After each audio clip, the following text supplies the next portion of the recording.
Ladies and gentlemen, we are live from the Isle of Man in the UK. This is John and Mike's MMA Corner. Okay, March 4th, Titan FC 37 is going to happen. And one of the fights that is going down is Andre Harrison, who's joining us, is defending his belt against Steven Siler. Hell of a matchup, hell of a scrap. Andre, you know, you last fought on a September card. You've had a bit of time to get your training, a bit more training. Kind of, you can focus on specific things as you weren't in a fight camp. How's your time been then? Have you went anywhere specifically? Have you done anything to maybe work on your game, so to speak? What have you been doing on your time off? Well, yeah, I mean, I've been in the gym, all the time. So I've been working on a lot of different things, a lot of different techniques. Some things that in my last few fights that I should have done that I maybe didn't. You know, we worked on that and worked on letting stuff go a little bit more. And so hopefully in this next fight, everything comes together and I put on a better performance than the last fight. Steven Siler is a great opponent for yourself. Like I mentioned, you know, if you look at your past 3 fights before Steven Siler, you've got Cody Bollinger, Kurt Holoblog, and Desmond Green. Those are 3 really good names on your resume to already have on the win column. To put Steven Siler in, I think that would really kind of cement yourself as a UFC ready fighter, so to speak. I mean, yeah, I definitely agree with that. I mean, if you look at the Titan 145 roster, no disrespect to the other guys, but the guys that I've recently just beat, and the addition with Steven Siler, that's like the top tier of the 145 roster. So me beating him, that cements me as the best person there, and it would show that the only logical thing to do would be to move me up and test myself against bigger names and everything like that. And the other thing is, you're defending your belt as well. That's the key. A lot of people say, anyone can go out there and fight their way to a title, but it's having that hunger to defend it. That's the key. It's defending your belt, and that's something that the 145 division has not really had yet. No one's been sitting there defending their belt in that 145 division at Titan. So for you to get the defense, it'll be a nice little marker. I think it'll be a good thing for you. Yeah, definitely. I mean, Desi won the belt by beating Siler, and then he lost it to Kurt. Kurt won the belt by beating Desi, and then he lost it to me. And so far, I've been the only one to defend it. And I don't plan on handing that belt over anytime soon. So, yeah, I mean, it's staying. Yeah, it's I tell you what, it's a nice little thing. The card they're putting together again. Fingers crossed things work out. Obviously, Jeff gets back 100%, and there's nothing going wrong for this card. Hopefully, everything happens on the 4th of March. I'll admit I've missed covering the cards. I miss speaking to the guys, and it's great to have the card back for yourself. 2016. I imagine this year. This is the year you're pushing yourself out there. It's the year for you to really make that push to get into the UFC, and then start to kind of finish the year. I imagine you'd want to finish the year with a UFC couple of wins under your belts. Yeah, I mean, that's definitely my game plan. For the new year, I always write down my goals and what I plan on doing, and that's definitely written there really at the top.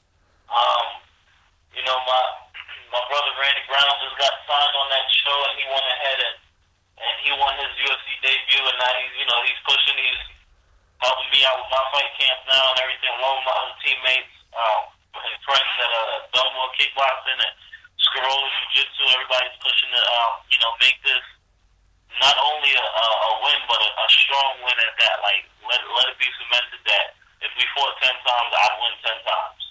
So with Steven Siler, then he does possess a lot of different weapons and a lot of dangers, but I think that's a good thing when you fight someone like that, because it really does make sure you cross your T's and dot your I's in your training camp. You make sure that you've got everything screwed on. Is there anything particular about Steven Siler that you feel is more of his strength, that is something that you want to probably be more wary of? There's not one thing I believe you can pinpoint with him. I think he's like very, very well rounded. You know, so when you go with him, you gotta be ready to fight everywhere. You can't just come out there and be strong in one area and think you're gonna get a win against somebody like that. You have to be ready to go wherever the fight is gonna go. I agree, and he's shown as well that he's not someone you can easily put away. He's a very tough fighter, so you know yourself as a champ, you've got a really tough fight, and you've proven, though, that you can do a 5-round fight. Yeah. I mean, my cardio, I don't believe has ever been in question.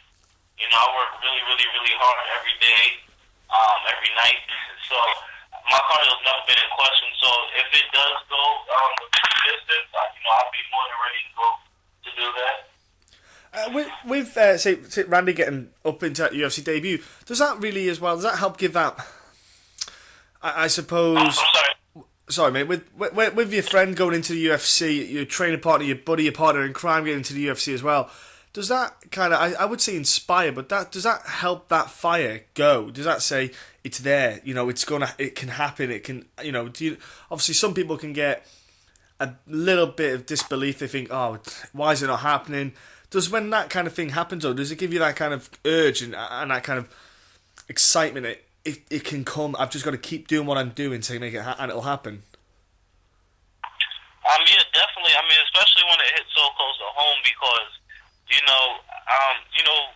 and Randy, we live together, and so there's countless nights where we've been home, and we'll MMA junkie or whatever, you see like another person gets signed and it's at your weight and you're like, man, but then when it hits so close to home, it's like, all right, well, it definitely can happen. It definitely will happen. You just got to keep on trucking in the right direction. Got to stay positive, and you just got to stay in the gym. Exactly, and that's the thing. It's staying positive and just keep doing what you're doing. If you're winning, there's not much more you can do. All you got to do is, just make sure you. I think honestly, I really feel that if you defend the belt, there isn't much more you can do. Unless they get Jose Aldo to pop down the 145 on Titan. I don't know what else they can do. Yeah, I definitely agree. Well, with you, like I said, mate, you're training outside. You're training, obviously, you've been working on things in your game plan. To work on certain specifics. Have you then just been staying with the camp that you're with? Have you been going anywhere else? Have you brought anyone in, mate? What have you done? Because I know with, for example, that Rafael dos Anjos works with Scott Curzon, and they work on very specific stuff, and it's with the strength and conditioning and stuff like that. The science of the sport is really starting to come into it. Do you look at anything like that on any aspect on that wavelength? No, I mean I stay with my camp. We've done well. I would say so far. And I really trust in the guys that I put around me and really believe in them. And trust that if I listen to them, I'm gonna always come out victorious. Honestly, from the outside looking in, guys may see like I'm 11-0, and they may think that's a big thing. And in all actuality, yeah, it is. But I haven't performed to date nearly as well as I should have.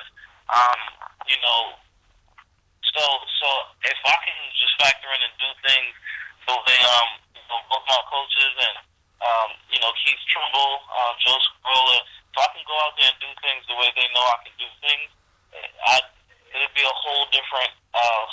All my fights would be completely different. And you feel like you say you haven't performed to your best. Is there a reason for that? Is that a psychological thing? Do you feel that when you're in the fight, you get to a position where you're winning, so you're just happy to stay there? Is there a reason why you feel you're not getting that potential out yet? I wouldn't say that I get there and not coast. I mean, it's a complicated question. I don't really know how to answer that, but I mean, just for one reason or another, things just haven't been put together the way they should have. My goal is to make so that it is. That one of these days I get out there. Not one of these days, but my next fight, I get out there and do exactly exactly what I'm supposed to be doing. I was going to say, because I imagine sometimes your opponent can alter how you perform. From my experience, you go out there with an expectation on how they're going to be, and if they don't do exactly how you're hoping, sometimes it does throw you off. It derails you for a moment. And if you think about it, if you've got a 3-round fight, you've got 15 minutes to quickly change things around and quickly alter it and fix things, and it's a lot to think about and adjust in such a short period of time. Yeah, definitely. I mean, to make an adjustment, because if you think about it, fight camp is usually, a month and a half to 2 months. Yeah. Right? And so training to do a specific thing, for the duration of that time frame. So to be able to stop and make an adjustment mid-competition is a very, very difficult thing. I don't think, like, a lot of people who haven't been in the cage, they don't realize that. It takes, like, great, like, all the greats are able to do that. Like, average fighters can't.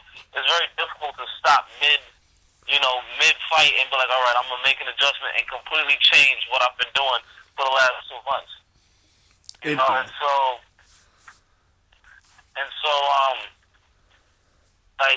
When you get out there, like you said, it's a fight. You don't know what the other person's going to do.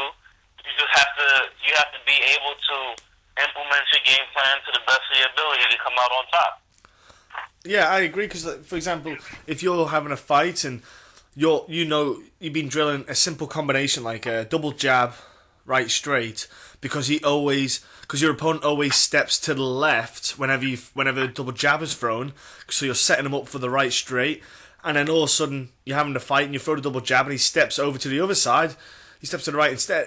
It's little things like that you have to adjust in the fight, and like you say, that muscle memory kicks in. It is hard to adjust, and sometimes that's the thing that can throw off your game plan.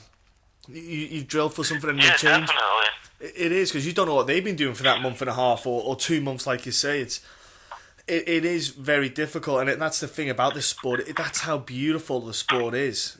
There's so much in there to take in. Because, like you say, if you got an average Joe off the street who is interested in the sport but doesn't know what fight camp consists of, and put them through their paces, and not even to the extent of the intensity, but just put them through what is required, they would have a completely different respect and thought process for the fights, I think.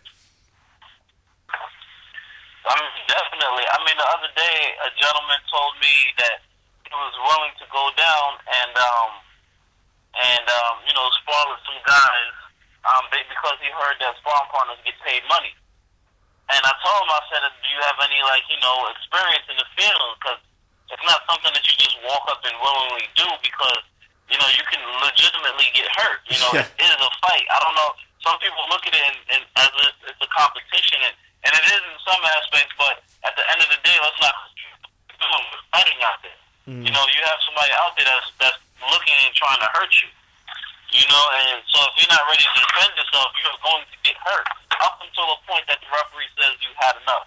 Yeah. And so you have to be ready for anything that can happen, anything that this person has brought. Just the same as I had, you said I fought in September, and I've had some to prep for this fight or whatever fight I probably thought that I had. So did Steven Siler. So there's things that he might have been working on and doing that I'm not sure he's going to do. And vice versa. So we both have to be ready for that element of surprise. We both have to be ready for the one thing that, we've seen pattern-wise in other fights and everything like that. And whoever comes out on top, they're going to come out on top. You're spot on there, Andre. Exactly. If someone went in and did that sparring, like, Andre, you'll remember the first time someone ever properly leg kicked during training. I remember it still. It literally, my whole world just fell in on itself. I kind of was like, what just happened?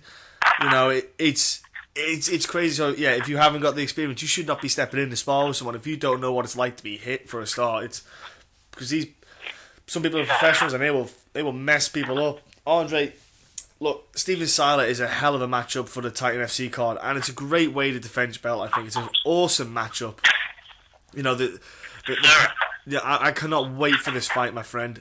Now, and it's the 4th of March. You can watch it on UFC Fight Pass. Ladies and gentlemen, you can tune in to watch Mr. Harrison on UFC Fight Pass. You can actually watch his previous bouts on UFC Fight Pass as well on a Titan FC kind of segment that's on there. So you can actually get like an idea of Andre's kind of journey to the title, let's say.